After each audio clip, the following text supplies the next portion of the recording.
Welcome to the Be Bottle Ready podcast. On today's episode, I'm going to talk about learning to fly.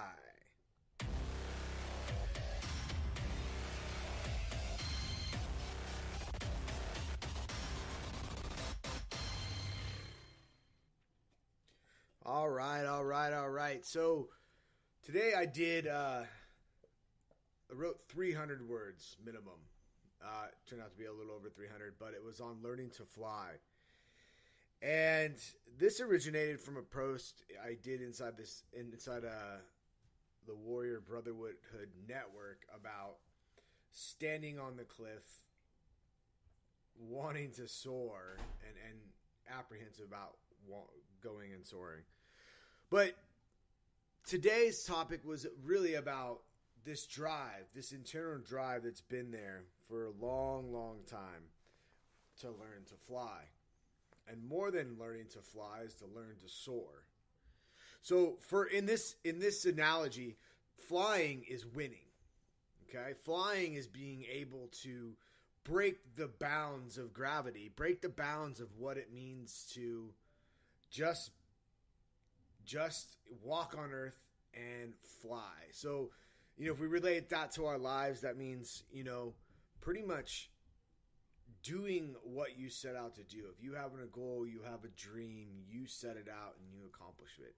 And if you have this long-term big vision of like who you are becoming, the life that you're living, the things that you have, the relationships that you have, the body that you have, and you're like, man, this is what I've been dreaming of. This is what I've been setting out for. And that, for me, would be soaring. The flying comes in to create these little successes, right? To soar versus to fly. Flying is this ability to travel.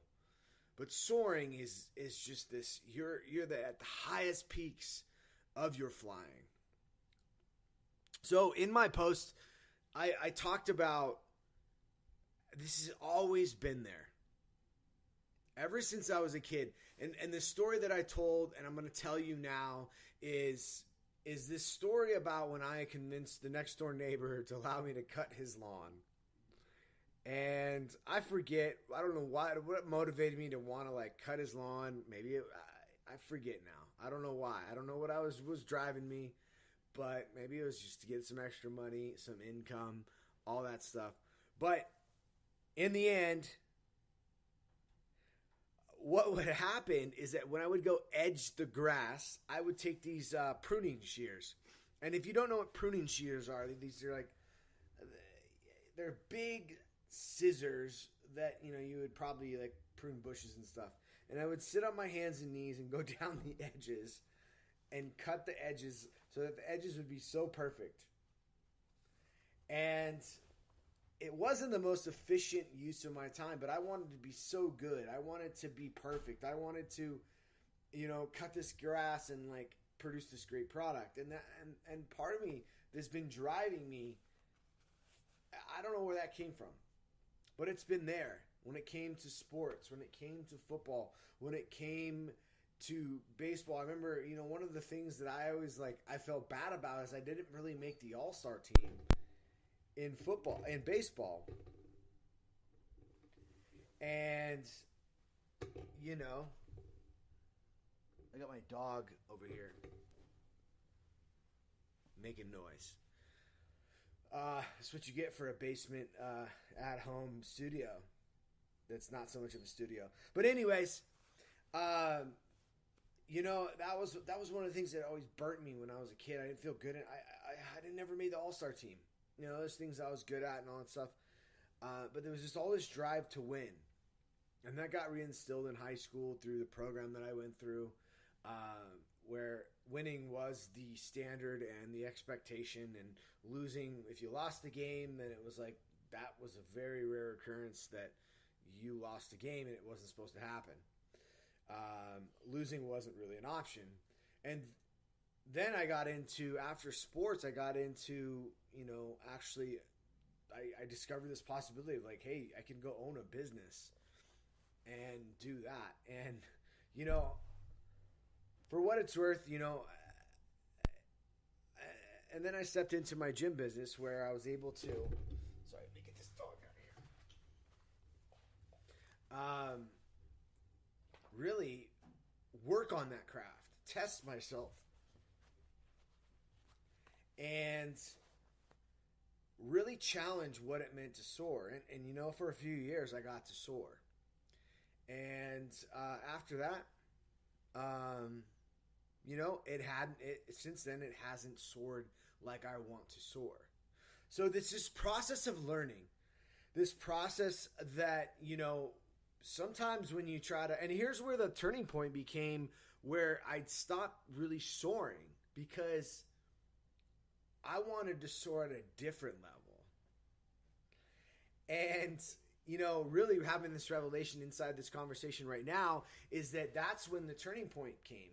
Is when I was like, okay, I'm at this level. I want to try to get to the next level. And not knowing that next level was going to be, there was going to be a lot of crashing involved. Right?